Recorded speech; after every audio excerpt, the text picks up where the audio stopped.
Morning students. आपने मेरे से डिमांड की थी कि मैम बायोटेक्नोलॉजी का टॉपिक क्लियर नहीं है, वो करा दीजिए। तो आज मैं आपके लिए बायोटेक्नोलॉजी का टॉपिक लेके आई हूँ। थोड़ा सा पोर्शन मैंने बनाया है बेटा, पहले आप अगर आपको ये समझ में आ गया तो मैं आगे आपको कराऊँगी। मेरे को आप बता देना आपको समझ में आएगा कि नहीं।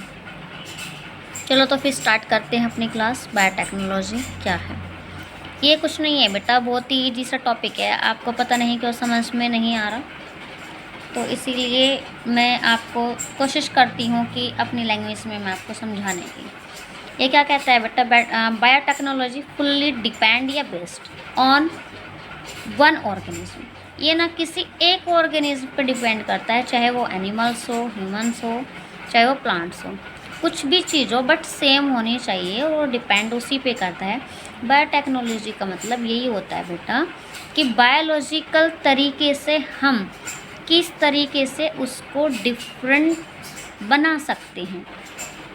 ओके, इसमें बोला है सबसे हम पहले इसमें ह्यूमंस में देखें कैसे कैसे होता है। मैं थोड़ा सा प्रोसीजर आपको बताऊंगी, अगर आपको समझ में आया तो आप मेरे को बताने कि मैम समझ में आया है कि नहीं आया है। इसमें बेटा चलो हमने 2 ऑर्गेनिज्म ले ली, ऑर्गेनिज्म ए और ऑर्गेनिज्म बी। इसमें हमें क्या होता है, जीन ट्रांसफ़र करना है। ओके, ये ना बायोटेक्नोलॉजी होता ही इसीलिए है कि जीन्स को ट्रांसफ़र कैसे किया जाए, कहाँ किया जाए और उसको दूसरे की बॉडी में कैसे वर्क कराया जाए, ये सारी चीज़ें इसमें होती हैं। तो देखो जैसे ये हमने ये लिया है बायोटेक्नोलॉजी के अंदर, हमने ह्यूमंस में ऑर्गेनिज्म ए और ऑर्गेनिज्म बी ले लिया।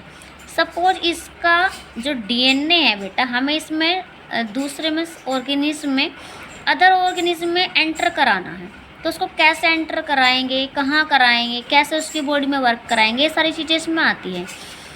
डीएनए में इसको हम जीन ऑफ इंटरेस्ट भी कहते हैं। ये 2 टाइप से हो सकता है बेटा, एक तो डायरेक्ट ट्रांसफ़र हो सकता है, डायरेक्ट डीएनए ट्रांसफ़र, या फिर आपका वेक्टर के थ्रू मतलब कि किसी दूसरे के हेल्प से, जैसे कि वे ऑफ इनडायरेक्ट ट्रांसफर्स होता है बेटा। जैसे आपने मलेरिया को देखा होगा, मलेरिया में जो मलेरिया का वेक्टर है वो क्या होता है, मॉस्किटो होता है। वो क्या करता है, जो बैक्टीरिया होता है, जीवाणु होते हैं, उसको कहाँ पे एंटर कर देता है, ह्यूमन बींग्स की बॉडी में, और उस ह्यूमन को भी क्या हो जाता है, मलेरिया हो जाता है। ऐसे ही जीन को या डीएनए का हो, बात एक ही है, कुछ भी मतलब डीएनए से ही जीन बनता है। जैसे आप डीएनए के स्ट्रक्चर को थोड़ा खींचते हैं, मैं इस तरीके से कुछ डीएनए की स्ट्रक्चर होती है, और आप इसको जितना खींचेंगे वो उसको, ये आपका डीएनए फॉर्म में है और ये आपका जीन फॉर्म में है।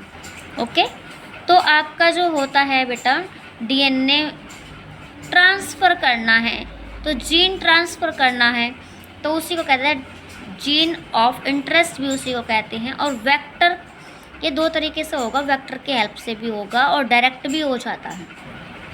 लेकिन इसका ये भी तो है कि इसको वर्क कैसे कराना है, उसकी बॉडी में सूटेबल है कि भी नहीं है।